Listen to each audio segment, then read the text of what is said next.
वागर्थाविव संपृक्तौ वागर्थ प्रतिपत्तये जगतः पितरौ वंदे पार्वती परमेश्वरौ। प्रिय विद्यार्थिनः, अद्य आरभ्य वयं काव्यप्रकाशस्य कक्षायाः आरम्भं कुर्मः।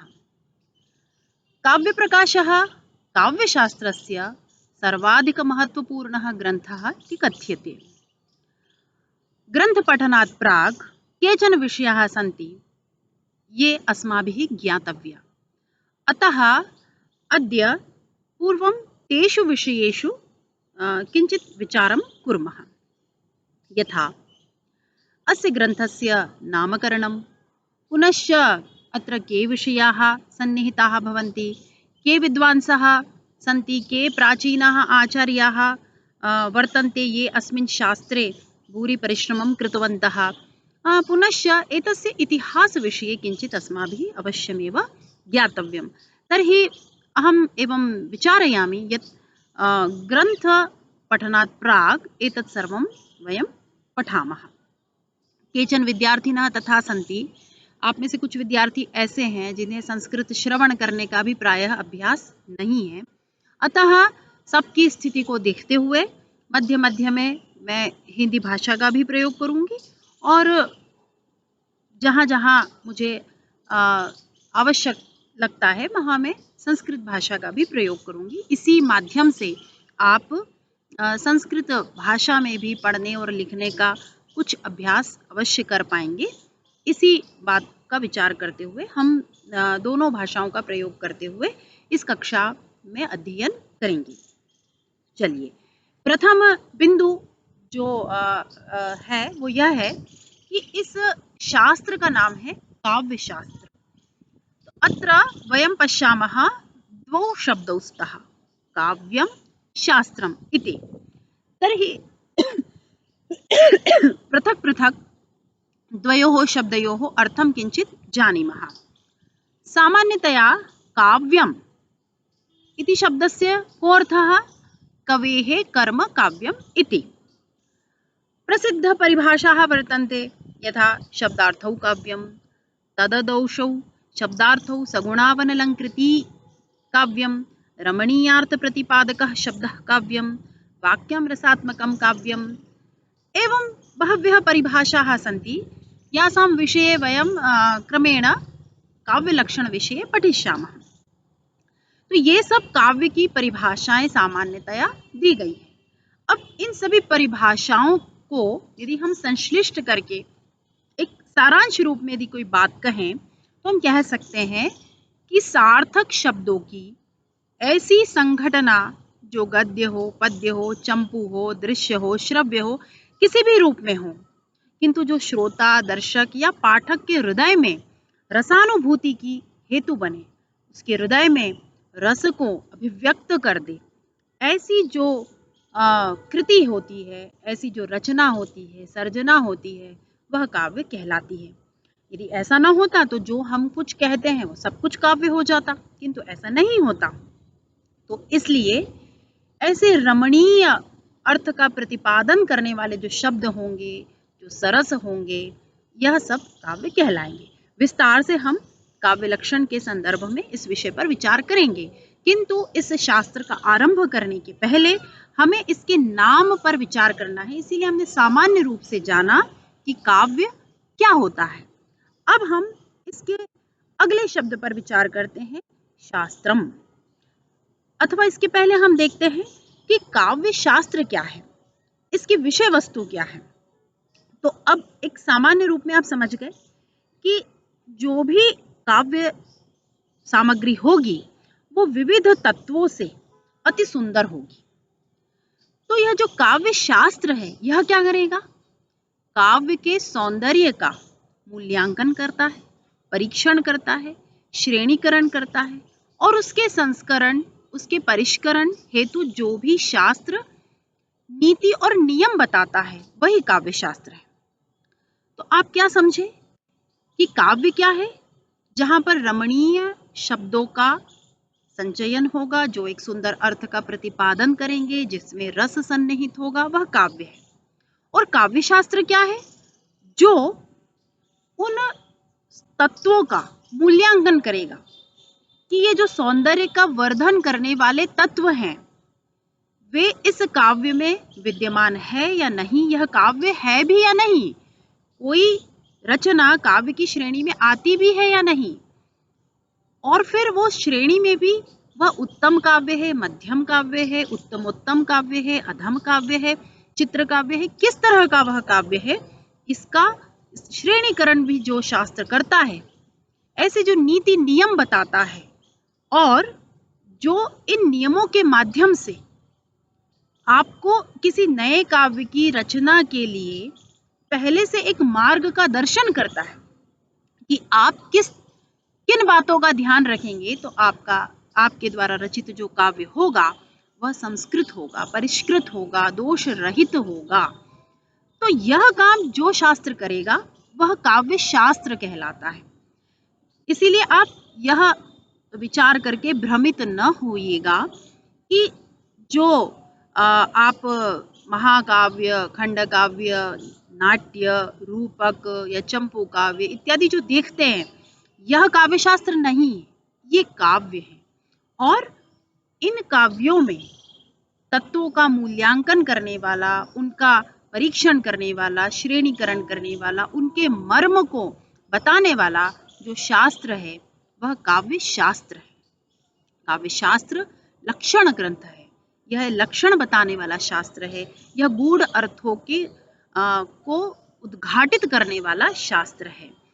अब इसमें एक और बात आई, काव्य सुंदर होगा तो ये जो सौंदर्य है इस सौंदर्य के लिए कौन कौन से तत्व उत्तरदायी होंगे, इस सौंदर्य का जो परीक्षण है वह किन तत्वों के आधार पर होगा। तो वे तत्व सामान्य रूप से क्या है, गुण, गुण अर्थात ओज, प्रसाद, माधुर्य, दोषों का अभाव। अब जब हम ग्रंथ पढ़ेंगे तो हम जानेंगे कि काव्य के गुण क्या है, काव्य के दोष क्या है ना। जो हम लोक में सामान्य रूप से गुण दोष कहते हैं व्यक्ति के, वे काव्य में नहीं है ना, वहां पर उनका तात्पर्य वे पारिभाषिक शब्द है, तो हम ग्रंथ अध्ययन के क्रम में उनको जानेंगे। तो सामान्य रूप से प्रथम दिन आप इतना समझिए कि काव्य में गुण होना चाहिए, दोषों का अभाव होना चाहिए, उसमें रीतियां होती है, वैदर्भी, गौड़ी, पांचाली इत्यादि, वह औचित्यपूर्ण होना चाहिए, वह अलंकार से युक्त होना चाहिए, वह रस की अनुभूति कराने वाला होना चाहिए। इस तरह के बहुत सारे सौंदर्य आधायक तत्व हैं जो कि विभिन्न आचार्यों ने भिन्न भिन्न स्तर से माने हैं। किसी ने रीति को महत्व दिया है, किसी ने गुण को महत्व दिया है, किसी ने औचित्य को महत्व दिया है, किसी ने ध्वनि को, किसी ने रस को। तो इस तरह से ये सभी सौंदर्य के आधायक तत्व हैं। इन तत्वों का विवेचन करके जो प्राचीन काव्य है उनमें गूढ़ अर्थ का उद्घाटन करने वाला जो शास्त्र है और नूतन काव्य सर्जना हेतु जो उचित मार्ग प्रशस्त करता है वही शास्त्र काव्य शास्त्र है। तो मुझे लगता है अब आपके चिंतन में काव्य क्या है, काव्य शास्त्र क्या है, इन दोनों की अवधारणा स्पष्ट हो गई होगी। अब इसमें कुछ चर्चा, जो पिछली चर्चा में बात आई, सौंदर्य, और एक जो प्रसिद्ध नाम इस शास्त्र के लिए कहा जाता है अलंकार शास्त्र। तो हमें सौंदर्य और अलंकार इन दोनों शब्दों के संबंध पर थोड़ा सा विचार करना चाहिए, क्योंकि जब हम प्राचीन इतिहास को देखते हैं या प्राचीन ग्रंथों को देखते हैं तो काव्य शास्त्र के प्रायः अनेक ग्रंथों का नाम आपको अलंकार से जुड़ता हुआ मिलेगा। वह काव्यालंकार हो सकता है, काव्यालंकार सार संग्रह हो सकता है, काव्यालंकार सूत्र वृत्ति हो सकता है। तो यह जो अलंकार शब्द है इसका और इस सौंदर्य का क्या संबंध है, इस पे हम थोड़ा सा विचार करते हैं।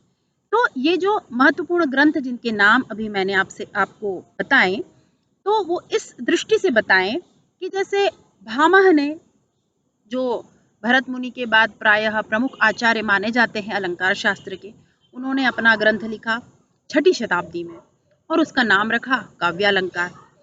भट्ट उद्भट हुए, उन्होंने काव्यालंकार सार संग्रह नाम रखा। रुद्रट हुए, उन्होंने काव्यालंकार नाम रखा। वामन ने काव्यालंकार सूत्र अपने ग्रंथ का नाम रखा। यह सभी ग्रंथ 8वीं 9वीं शताब्दी के बीच लिखे गए। कुंतक ने जो अपना मूल ग्रंथ लिखा, आप सभी कुंतक के प्रसिद्ध ग्रंथ को जानते हैं, वक्रोक्ति जीवितम। यह वक्रोक्ति जीवितम वृत्ति भाग है। मूल ग्रंथ तो कुंतक ने जो लिखा था जिसमें कारिकाएं हैं, वह उसका नाम भी काव्यालंकार ही है, किंतु जो उन्होंने उस पर वृत्ति लिखी उसका नाम उन्होंने वक्रोक्ति जीवितम रखा। और ये वृत्ति भाग की प्रसिद्धि अधिक हुई, इसीलिए लोग उसी को अधिक जानते हैं। किंतु आपको यह जानना चाहिए कि मूल रूप से जो कारिका भाग है वह भी कुंतक ने ही लिखा है, उसका नाम काव्यालंकार था। रुय्यक हुए 11वीं शताब्दी में, उन्होंने अलंकार सर्वस्व अपने ग्रंथ का नाम रखा। तो यहाँ पर हम देखते हैं कि जो अलंकार शब्द के प्रयोग होने के कारण यह भ्रम नहीं होना चाहिए कि यहाँ यह अलंकार शब्द शब्दालंकार या अर्थालंकार के लिए ही प्रयोग हुआ है। ये अलंकार शब्द सौंदर्य के लिए प्रयोग हुआ है ना। सामान्य रूप से भी हम कहते हैं कि अलंकृत कोई स्त्री है, कोई स्थान है, अर्थात वह सुंदर है। और वामन ने तो सूत्र भी लिखा, सौंदर्यम अलंकारः, है ना। तो उन्होंने परिभाषा यह दी, सौंदर्यम अलंकारः। तो अलंकार क्या है? सौंदर्य। दंडी ने काव्यादर्श में लिखा, काव्य शोभाकरान धर्मान अलंकारान प्रचक्षते। फिर प्रताप रुद्र की टीका में भी मिलता है कि यद्यपि रसालंकाराद्यनेक विषयमिदं शास्त्रम तथापि छत्री न्यायेन अलंकार शास्त्र उच्यते। अर्थात अलंकार की प्रधानता की दृष्टि से यह कहा था उन्होंने। तो जो वामन और दंडी बात कह रहे हैं वह तो ठीक है कि सौंदर्य अलंकार है, काव्य की शोभा को जो बढ़ाने वाले धर्म है वे अलंकार हैं।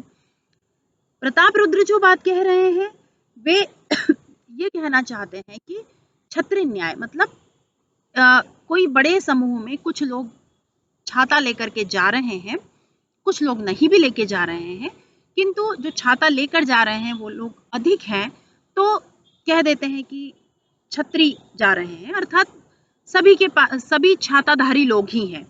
तो जो जैसा हम कहते हैं कि प्राधान्येन व्यपदेशाः भवन्ति, तो बहुमत से जो चीज हमें दिखाई दे रही है हम उसका ग्रहण कर लेते हैं। लेकिन यहाँ पर विद्वानों ने यह कहा कि काव्यात्मा तो रस ही है, अतः वामन की बात समझ में आती है कि अलंकार शब्द सौंदर्यवाचक के अर्थ में प्रयोग हुआ और इसीलिए काव्यालंकार या अलंकार शास्त्र को सौंदर्य शास्त्र या काव्य सौंदर्य शास्त्र भी कहा जाता है, जो कि संगत दिखाई देता है, क्योंकि काव्य में निहित सौंदर्याधायक तत्वों का विवेचन करने वाला, उनका मूल्यांकन करने वाला ही यह शास्त्र है। तो यह जो अलंकार शब्द प्रयोग हुआ यह सौंदर्य के अर्थ में हुआ, इतना आपको जानना चाहिए प्राचीन काल में। बाद में जो अलंकार संप्रदाय में कुछ आचार्य हुए, उन्होंने काव्य के आत्म तत्व के रूप में अलंकार को माना, उसकी चर्चा हम बाद में करेंगे। अभी आप यह जानेंगे कि इसको अलंकार शास्त्र भी कहा जाता है। वह किस अर्थ में कहा जाता है? यह सौंदर्य का शास्त्र है, यह काव्य सौंदर्य का शास्त्र है, इसीलिए इस काव्य शास्त्र का एक नाम अलंकार शास्त्र भी है। तो मुझे लगता है आपको यह 2-3 तथ्य समझ में आएंगे। इस शास्त्र के और भी कई नाम प्रसिद्ध हैं, लेकिन इसके पहले हम एक और विचार करेंगे, वह है यह शास्त्र शब्द, कि इस साहित्य के आगे या इस ग्रंथ के साथ यह जो शास्त्र शब्द जुड़ा हुआ है इसका यहाँ क्या तात्पर्य है। क्योंकि पूरा नाम है काव्य शास्त्र, हमने काव्य को समझा, काव्य शास्त्र किस प्रकार का ग्रंथ है, किस प्रकार की विधा है, किस प्रकार का मार्ग है, इसको हमने जाना। अब हम इसमें इसके नाम में निहित जो शास्त्र शब्द है उस पर विचार करेंगे। मुझे लगता है इस तथ्य पर विचार हम अगली कक्षा में करते हैं। धन्यवाद।